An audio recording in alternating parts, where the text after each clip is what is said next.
Well, it's long been common knowledge to win the game, you have to win the rushing attack. And Joel, today, Michigan won the rushing attack. They also won the turnover battle, with Kyle McCord throwing 2 interceptions, one in the first quarter, one in the fourth quarter, and those 2 picks bookended the victory for Michigan.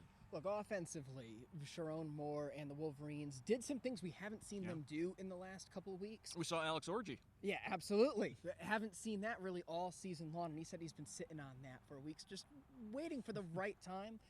But ultimately, Michigan did what Michigan does. There's a saying in soccer, park the bus.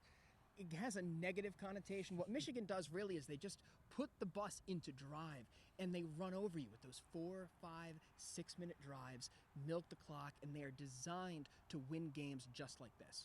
And Joel, that was beautifully portrayed in the fourth quarter when, after Ohio State's Marvin Harrison Jr. cut the Michigan lead to just 3, Wolverines, 8 minutes and 5 seconds left on the clock. Michigan went on a 7-minute drive.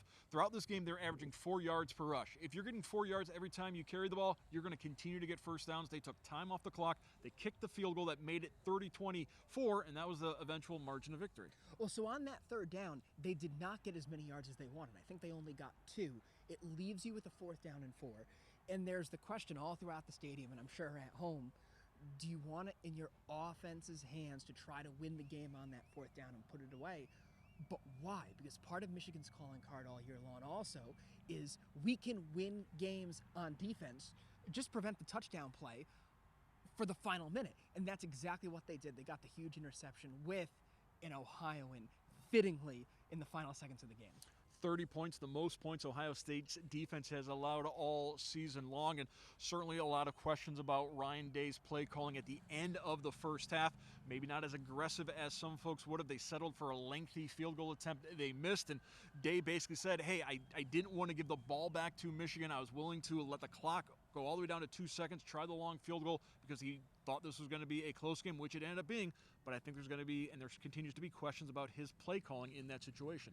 Maurice Claret is just one of them, taking to Twitter or X to express his concerns about Ryan Day. He is 40-0 against other Big Ten teams. 1-3, now 3 losses in a row against Michigan. It's not a comfortable place to be.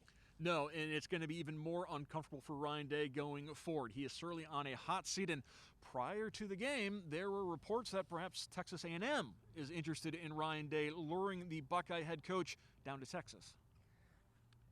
Things that make you shrug even before the game and especially after. I don't know if all money is good money, but again, just it shows you how much this game means, not just to the people who are playing in it, but that we could be having this conversation at all.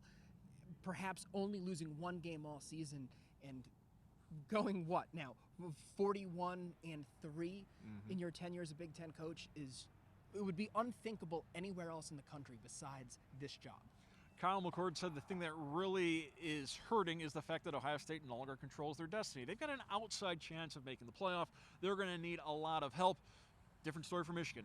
As long as they beat Iowa next week, they are in, and we'll find out if the Wolverines, assuming they get past Iowa, which I think they will, if they can finally get over that hump and not only get to the college football playoff, but get to the national championship and win a national championship.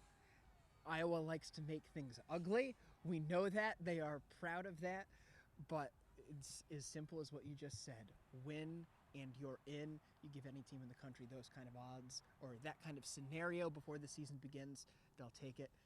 Just taking care of the main thing like they have been all season long, and they get Jim Harbaugh back in Indianapolis. Last time Michigan beat Ohio State 3 years in a row, 1995, 96, 97. That ended with Michigan winning a national championship. We'll find out in a few weeks if the Wolverines can repeat history and claim their first title since 1997.